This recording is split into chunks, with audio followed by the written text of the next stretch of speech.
मित्रांनो, आपला सर्जा, अभिजित भैया आणि शंभूदादा सुद्धा इथे आहेत. बिनजोडला आला आणि उसाटणे मैदानात पहिली शर्यत झाली आणि गुलाल घेतला विजयाचा.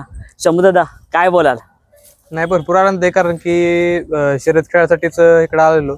एक 4-5 दिवस झालं राहिलो होतो मथुरच्या आपल्या गोट्यावर दादाच्या, आणि गुलाल झाला त्यात आनंद वाटला की एवढ्याला मिळून आपल्याला गुलाल झाल्यात आनंद आहे. दादा, कसं काय आज सर्जाच्या पैऱ्यामध्ये कोण होता?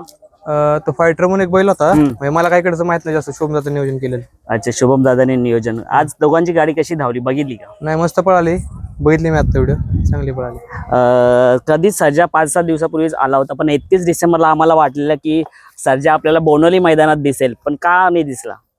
काय आलं, त्या दिवशी बैल आला न उतरताना बैल डायरेक्ट उतरताना पळून गेला अंधार असल्यामुळे. भरपूर उशिराने गावला बैल, त्यामुळे मग थकून गेलता बैल नाही का पळून पळून, आणि थोडं गुडघ्याला पण त्या जखम झाली. त्या कारणाने नाही काढला त्या दिवशी. मग आता तो रिकवर झालाय का? बरे, आता बरा झाला तो, म्हणून मग काढला. कसं वाटतं आमचा बिनजोडचा खेळ मुंबईमध्ये येऊन? नाही, खाली भरपूर कंटाळा येतोय. बैल 2:30 वाजता सोडला होता जागेवरनं. आता शर्यत सुटल्याचा टाइम जवळजवळ 5:30 वाजले. भरपूर टाइम थांबायला लागते, आणि बैल आपला असताना इधर आणि खाली भरपूर क्राऊड होते, कालवा होते, गोंधळ, त्यामुळे भीती वाटते ना. बैल तर एकदा उड्या मारायला लागला तर बघ त्रास होऊन जाईल सगळं. जेव्हा सर्जा राहुलभाई यांच्या दावणीला येतो आणि तुम्ही 4-5 दिवस होते, कसं होतं राहुलभाईचं म्हणजे पाहुणचार? तो गोटाच असताना माझा, आणि ती दोन्ही बैल मथुर आणि तो छोटा सर्जा असेल किंवा हा सर्जा, ती मी ह्यात कधी फरक धरला नाही. आणि दादांचं बोलाल तर दादांचा छोटा भाऊ मंडळात, त्यात आपल्याला आनंद आहे, आणि त्याच हिशोबाने त्यांनी पण आपल्याला ठेवलं होतं. असं कुठल्या गोष्टीची कमी नाही ह्याला ना आम्हाला. सर्जा एक वेगाचा शेवट ज्याला म्हटलं जातं, आणि तो आधी निंबल सरांच्या दावणीला होता, आणि त्याच्यानंतर तुम्ही म्हणजे अभिजित भैया यांनी तुम्ही खरेदीला तुमच्या दावणीला आला. पण दावणीला आल्यानंतर सर्जाचं पाहिजे तसा जम बसला नव्हता. अभिजित भैया थोडे नर्वस झाले होते की एवढा किमतीचा बैल घेऊन आणि आपल्या दावणीला करत नाही. पण प्रेक्षकांनी सर्जाच्या वेगाचा शेवट ज्यांचा बोलतात त्याला, त्याच्या फॅन्सनी सांगितलं घाबरू नका, टिकून राहा, सर्जा एक दिवशी नक्कीच आपली चमक आणि धमक दाखवेल. हो, 100%. नाही कसं हारेला आम्ही कधी भेटलो, आम्ही 0-वर वर आलेलो आहे. आता हा उगाच पळणारा घेतला म्हणून तर आमचा घरचा वासरू म्हणजे कमी किमतीचाच, आणि आम्ही 0 त्याला वर आणलेला. त्याचे पण जवळजवळ आता 20-25 गुलाल आज. मग त्याला आम्ही 0 वर, त्यामुळे आम्ही हारेला कधी घाबरलेलो नाही. हार झाली तरी आम्ही पुढचा आपण काय चुकी झाली बघून हे पुढच्या शर्तीमध्ये आपण त्या सुधारणा करून ना खेळत असतो. मग आता 3 फेऱ्यामध्ये तर सर्जाचा चांगलाच जम बसलेला आहे. आता बिनजोडला पण चांगलाच पळ काढला त्याने आज. मग याच्या पुढे कसं काय बिनजोडला तुम्ही मुंबईला घेऊन याच जाल का सर्जाला? हा, आता आज जाणार माघारी. 26 तारखेला दादाने म्हणला की बैल घेऊन या, येणार 26 ला. म्हणजे 26 जानेवारीला सुद्धा आपल्याला सर्जा दिसेल.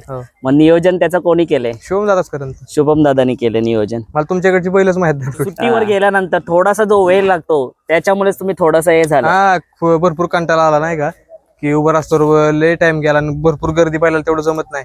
तर नशिबाने बैल शांत थांबला ना तर खाली काहीच ठेवलं नसतं. नक्कीच. मग आता इथून गेल्यानंतर 26 जानेवारीला अजून टाइम, पुढचं नियोजन घाटावरती काय असणार आहे त्याचं? घाटावर तर बघू 3 फेऱ्यात, कारण की आता बैल प्रवास जवळजवळ चिपळूणवरून इकडे आलो, इकडून अजून आम्हाला 200-250 किलोमीटर प्रवास आहे. जवळजवळ आता इथंच 700 किलोमीटर गाडीत रनिंग झाले, म्हणजे 700 किलोमीटर बैला प्रवास झाला, त्यामुळे घरी गेला जरा बसवून ठेवणार आहे बैल.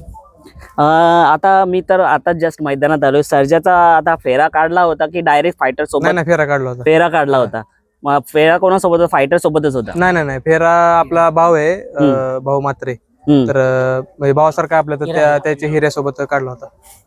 आता समोरची गाडी पण चांगली पळाली, खुटारीचा सोन्या. कारण का मुंबईचा बिनजोडचा बोलला तर खुटारीचा सोन्याचं पण नाव आहे. नाही, आतून तो पण सारखा भाषाच इकडचा तुमच्या मोबाईल मध्ये, त्याचं नाव ऐकून आहे मी.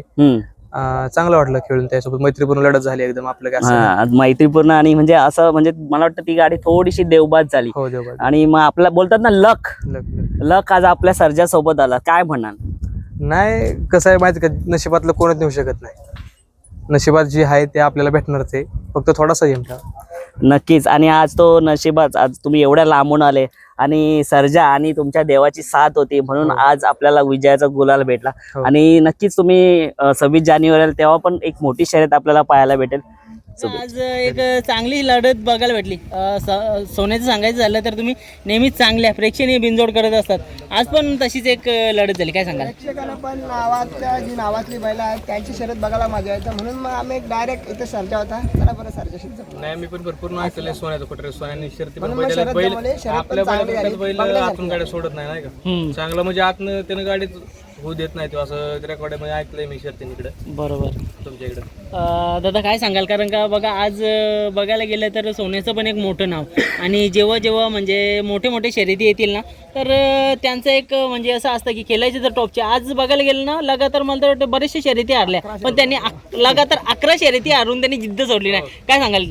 नाही बघा ना तुम्ही आता शर्यत म्हणजे ते गाडी काय करणार पडली किंवा ही जिंकली तसं काय आपण हे पण त्यांची जी मैत्री बघताय तुम्ही किती स्वतःहून इथं खांद्यावर टाकून आपले उभं राहिले त्यांचं मन ह्याच्यावरून कळतं की ते किती मोठं आहे. आणि आज जरी काय जर कधी आता आपली दोन्ही बैल आतून पळतात तर आपलं काय कधी पण कधी घाटावर पळालं तर 100% आम्हाला फोन करा, आम्ही पैऱ्यात पण दिसू. अरे वा, तर काय सांगाल दादा? राहुल बाईना पण बोललो होतो, कोणी पण हारू दे कोणी पण जिंकू दे, फोटो दोघांचा येणारच. होय, 100%. शंभर राहुल बाईना आले इकडे पण बरं यांच्यासोबत या. टक्के